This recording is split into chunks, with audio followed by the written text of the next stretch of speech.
Hello everyone. Welcome to Digital Marketing Gyaan, the podcast where we keep on sharing some of the informative tools, techniques, case studies, and latest updates in digital marketing domain.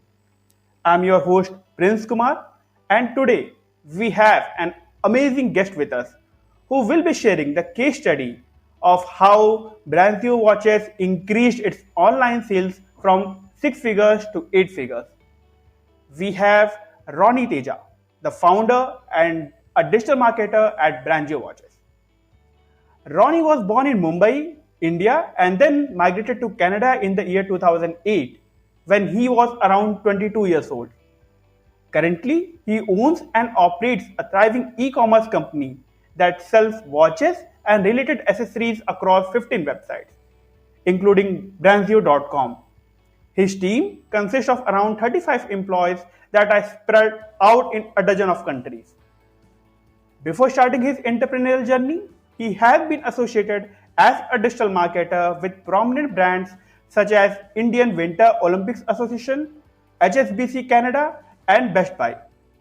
Ronnie, welcome to our show. Hey, buddy, thanks for having me. I appreciate it. Glad to know that we both share connection of from being India and then also started our career as a digital marketer. Yeah, that is fantastic. Yeah. So, how have your life been in India and then moving to Canada and now also in the Bangkok? Yeah, I mean, the life has been fantastic. I mean, in the sense that, of course, there's ups and downs, and of course, there's struggles of having moving to a new country and getting acclimatized to a whole new place. But I would say, a move to Canada was for the better. I mean, I could say that after about 8 or 9 years after moving there, so when I started my own company. However, it takes a while to get used to the culture and I guess the cultural differences in the management styles you have in Canada versus India, etc., etc. So I'd say it's been pretty. I've been very lucky in that fact that it's a golden ticket that I actually won, and my parents and everybody else, we all moved there.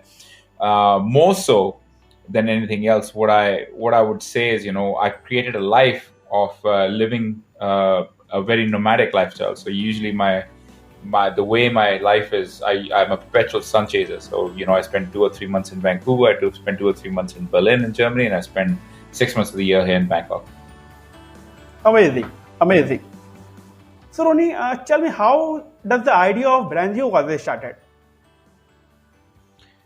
Yeah, I mean, look, I'd been working for a few companies from back in the day. So I'd worked for HSBC, I'd worked for Best Buy, and of course, I had access to analytics and everything else. And I always looked at it and I said, look, hey, that all my life I've been making other people money, and I said, why don't I owe it to myself? Why don't I owe myself a chance to actually take a bet on myself to say, look, I've got this digital marketing background, I understand how e-commerce operates.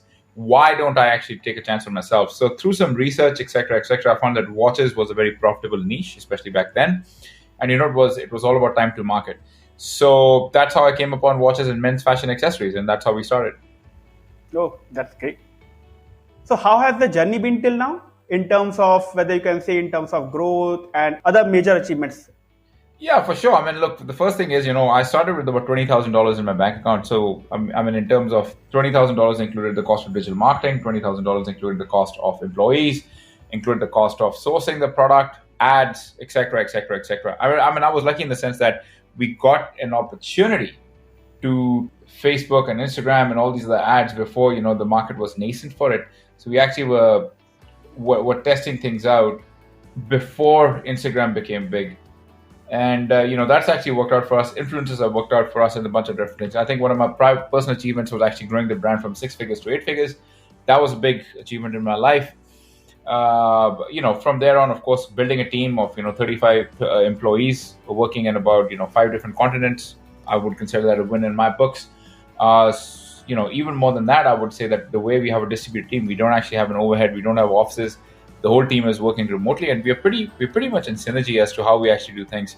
So that's something that management and my self-development was, of course, was revolved quite a lot around how management styles are, because initially when I started it was quite different. I was thinking about a very lead from the front sort of a management style, and over the time it's been developed into a sort of leadership style where I'm able to push my team gently from the back and nudge them in the right direction, which has actually worked out for us in the long run. So when we talk about the e-commerce, so in e-commerce, what we have seen that in sales, then selling the first few products is always the most difficult part because no one knows you and there are a lot of doubtful about your credit quality. So how did you manage to sell your watches at the initial level? For us, for me personally, from day one, it's always been about having that sort of Zappo mentality or the Amazon mentality, which is the customer always comes first. If the customer wants a refund, we never fight our customers. We proactively give customers refunds. If they want a replacement even after 2 years, we have no issues actually mailing them, a free watch or something. It's something that we've stuck by. So the pillars of a company are pretty solid, wherein it is each and every person's job in the company to actually look at it from a customer's perspective, and the customer is always going to come first. What that essentially means is we don't bargain with customers for refunds. We don't fight with them for refunds. If the customer comes to us and says, "Look, I want a refund," it's like, yeah, no problem. If you don't like the product, that's fine.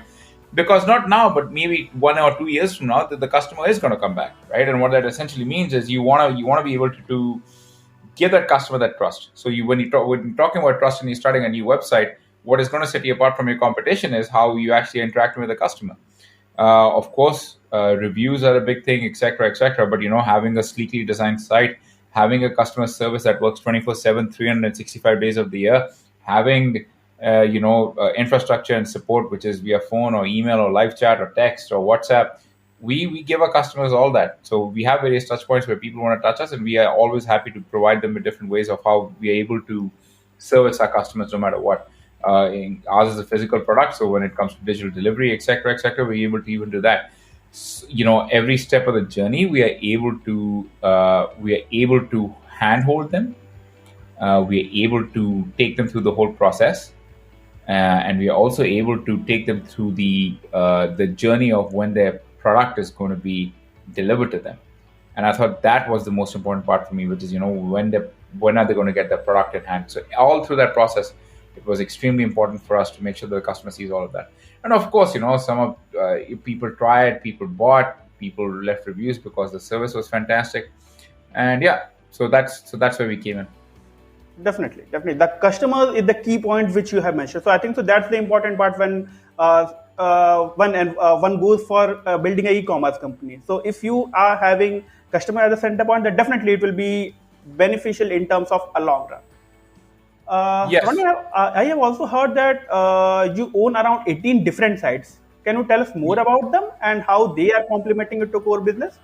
Yeah, for sure. For the core business, what we've done is, as an expansion strategy to different countries around, we've taken over some brands in some cases that were, what we thought were leading in the market and that fit into our vertical for customers. Number one. Number two, what we were also able to do was we were able to target these websites. Some of them were affiliate sites, and we said, okay, and content sites where we were able to actually wrap them up under the banner. So we were able to see how these sites fit into the whole, the grand scheme of things. So we were able to have complementary sites that supported the whole Branzio umbrella. So what could be like, something which is a, let's say, best watches in South Africa, for example, right? And we were able to actually take over those sort of websites, which actually complemented our products, and we wanted to expand in South Africa, and it actually just fit into the whole ballgame as to where we wanted it to be. So yeah, that's something that I thought was quite important. In the long run, it was extremely important for us to also come to agreement with the fact that how we want to grow these sites. So in some cases, we were able to redirect them to the main site, which increased the SEO value, image optimization. So we get almost 1 million organic visitors a month, which has helped us out in the long run. Secondly, we were able to also use the banner of these umbrellas to give ourselves more legitimacy, which I think was pretty important. So all these sites are content based, or they are kind of what we can say a kind of micro e-commerce? Some of them are e-commerce. So we've taken over competing brands and rebranded them as Branzio. Email lists help out a lot. Affiliate sites help us a lot. So they're all a mix. The ragtag mix of affiliate sites, review sites, e-commerce sites, competing brands, etc. So what are the branding initiatives you have taken to create Branzio, a global brand? Yes. So there's a few things that I talked about. So one of the strategies that we had was, of course, the expansion strategy, which I talked to you about in detail, which was, of course, taking over competing sites. In some cases, we try and compete by ourselves, which, of course, was very important for us.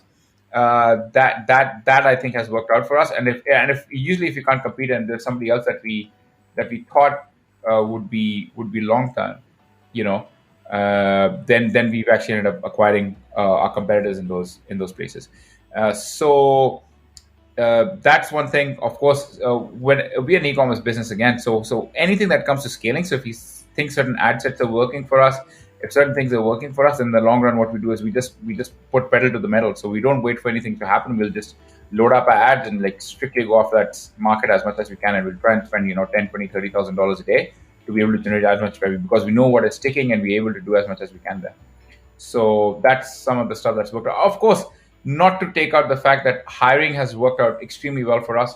I have a management team in place of about four managers who are extremely knowledgeable about what they do, having a proper HR department, having systems in place and processes in place that in the long term, which is basically going to help us out overall. So, I think the core group is, having people in the organization who are committed to the long-term vision of the whole organization, right? Number one.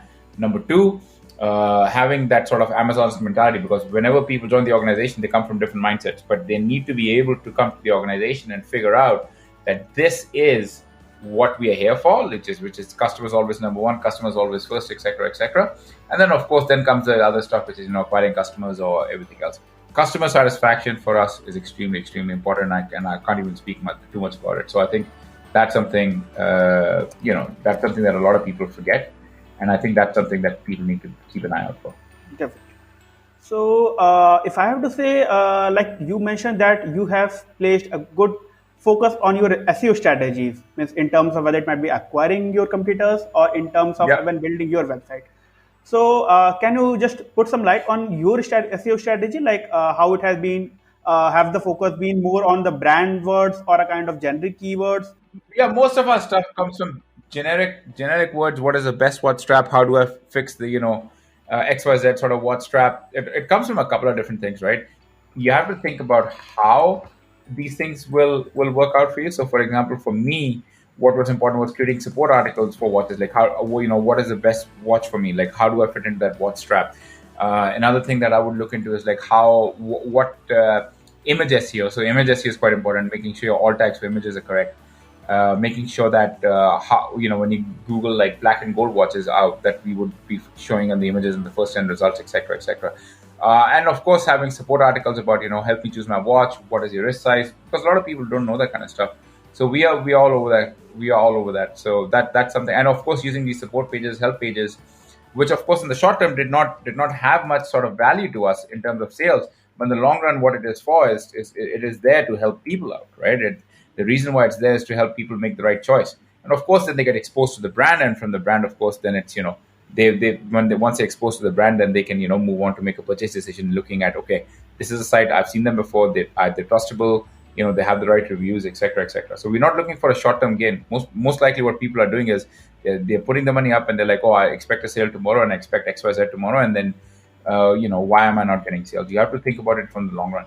Your customer is not going to be with you the short run. You have to think about your customer 1, 2, 3, 4, 5 years from now. And when they're your brand ambassadors, right? And especially if they're able to sort of be a mouthpiece for your brand, testimonials and word of mouth, I think it's super important. A lot of people forget that. Some people are just exist. I've seen this in a lot of e-commerce stores, especially competitors, where people just exist to make only a sale one time only, and then they never think about the customer ever again. So if that is your mentality, I would suggest you shut up your e-commerce shop today, and then you look for a different job, because you have to look at a customer value 5 years from now and see what they're worth to your business. So this we talked about the organic part. Now coming to the paid activities. So have you implemented any paid activities? And according to you, for an e-commerce or let's say for the watch kind of industry, what are the paid activities that have benefited you? Well, like I said, I mean, if you ever starting any sort of new venture, I think Google Ads is always the lowest hanging fruit, and of course from there we expand to Facebook ads, YouTube, and everything else. I'm extremely grateful that we got in at the right time, and we got in quite early, and these strategies have worked out. Of course, influencers setting up an affiliate program, etc., etc., has also worked out for us in the long run. Yeah. So any sort of paid channel, we are there. I mean, we have tried TikTok, we've tried a bunch of different things there, but it's not really worked out for us. But in the long run, it has given our brand a lot more exposure. So you have to look at like what is your brand exposure. Not everything is going to lead to a sale. People have multiple attribution touch points. I mean, 5 years ago, you only needed 6 to 8 touch points before you made a sale. Today, you need about 18 touch points before you make a sale. So that whole gamut and everything else has changed a lot more. Next question, Ronnie, will be that what are some of the best online campaigns, or you can say the platform that have delivered amazing sales? Google Ads is really good for you. Instagram and Facebook, especially with the Okay. iOS, might be a bit overpriced. I would say email. Take care of your email list. Grow your email list. I mean, your cost to company and for selling to your current email list is next to nothing. So, growing your email list, keeping customers engaged, and you don't need to always be selling them something. I mean, it could be something that it could be some helpful content that these customers are looking for. So, to keeping that in mind, I think it's just, you have to look at the customer from a different lens to say, you can't, it's not a one-time sale only. You have to look at how you're going to nurture this customer for 5 years from now. So that's something where email actually does a really good job. Definitely. Playing with the customer for a long term, keeping it, retaining them. I think so. That's the key Yes. thing that you all are focusing on. So that's the key point that is taking Branzio to a next level. Yes. So I have a doubt, and that is regarding that in India, which I have seen, that do you think giving discount works in long run? As we have seen that in India, that No, it doesn't. Yeah, in India or China, it's a race to the bottom. It's a race to the battle. You're racing the battle to the bottom. And I know Indians love discounts. I'm Indian, so I understand that mentality. But in the long run, if you keep giving discount, if you're not charging a premium for your service, what you're going to see is you're going to end up suffering losses. I mean, when I started, it was quite interesting. Was that okay? I wanted to see what we are looking for. So I said, okay, maybe I want to set my price at say $70 because I want to sell a lot more watches. But then it's a watch. What you see is people might think it's cheap. It's cheap and cheerful, and it's going to break.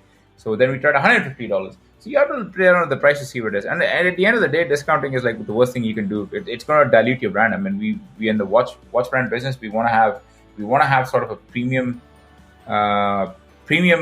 market. We want to see how we fit into that whole ball game versus being cheap and cheerful. And a lot of people think that being cheap and cheerful is going to make a lot of sales. It's not. It's going to dilute your brand. You're going to look like going to look like anything else that's coming from Amazon, or you're going to look like anything that's coming from China. So you need to be able to differentiate yourselves from your competitors. definitely. So building a brand, that means we should not be giving a kind of going for the offers and these all things. But then if we are looking for a long term, then we should be focusing on the quality or the USPs of our product that we are kind of selling it out. Yeah. Since website forms the backbone of any e-commerce business, so what was your strategy around it? Yeah, I mean, for us, I mean, the lowest thing that we had was of course was Shopify, and you can build a site and deploy a site in Shopify within a few hours. So right now for us, today we are equipped so well that if you want to launch a new website to do with watches or any other niche, I can sit down with the developers and myself, and we can launch a new website within less than 5 hours. So of course we've perfected that over the years, but when we launched, there's always the shipping, the logistics, etc., etc. I highly recommend Shopify. I mean, if you're starting an e-commerce business out, I think Shopify is the way to go. Perfect. So have you also tried Magento and WooCommerce? Yes, I've tried both. I have some sites on Magento and WooCommerce as well, but Shopify remains my favorite. Shopify is the one that you would recommend. Yes. Perfect. Perfect. So coming to the e-commerce side, there's a kind of importance of analytics part.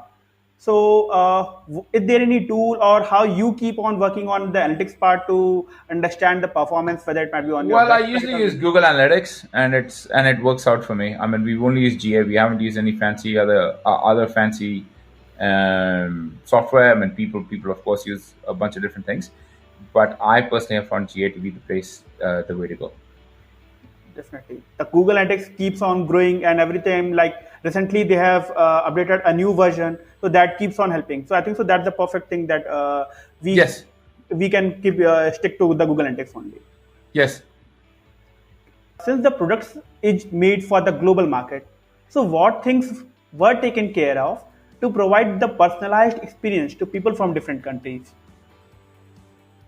Yeah, I mean, look, the personal experiences. I mean, I personally, what I do is before I launch in any country, I actually go and live there. So I've actually had good experience of actually living in these places and actually gone through the whole process of living in these different places.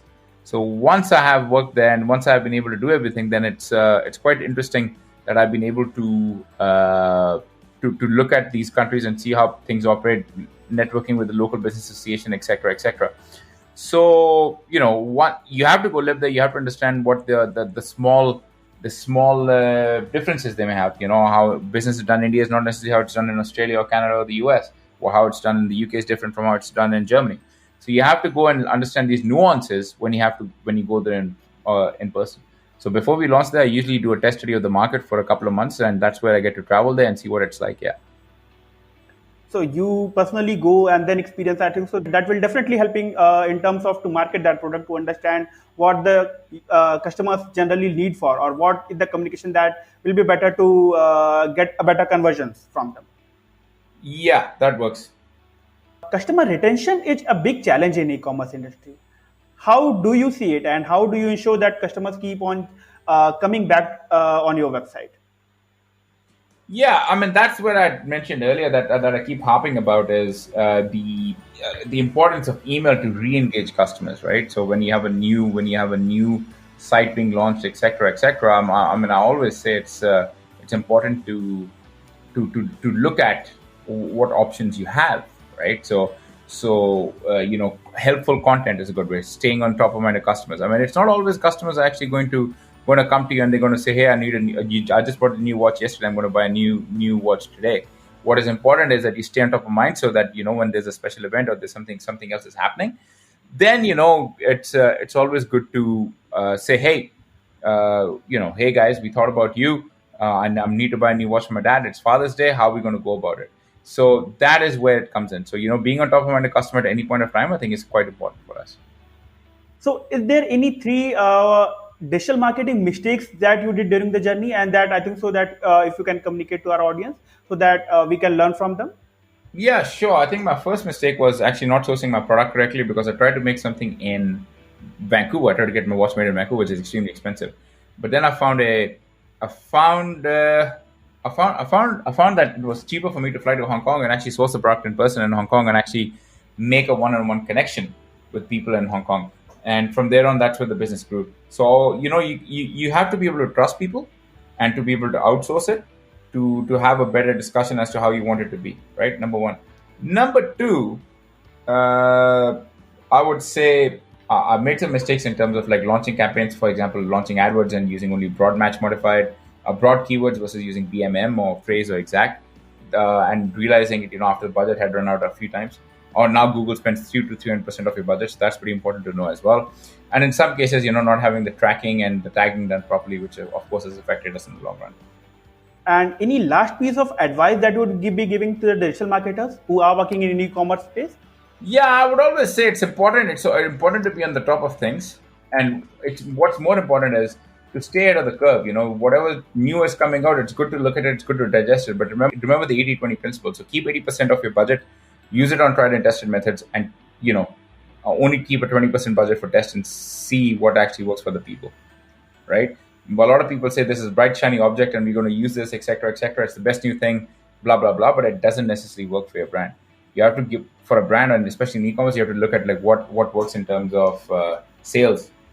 Not a lot of people realize that you can actually be using your test budget to explore new things. So for influencers or upgrading your opt-in outlets using quizzes, etc., etc. So I think that's something that people should be able to do, but they're not actually doing today. So with this, we have now come to the end of today's episode. It was pleasure having you, Ronnie, and learn the best practices to market in e-commerce product. Thank you so much, and looking forward to host you again. Thank you so much. I appreciate being here, buddy.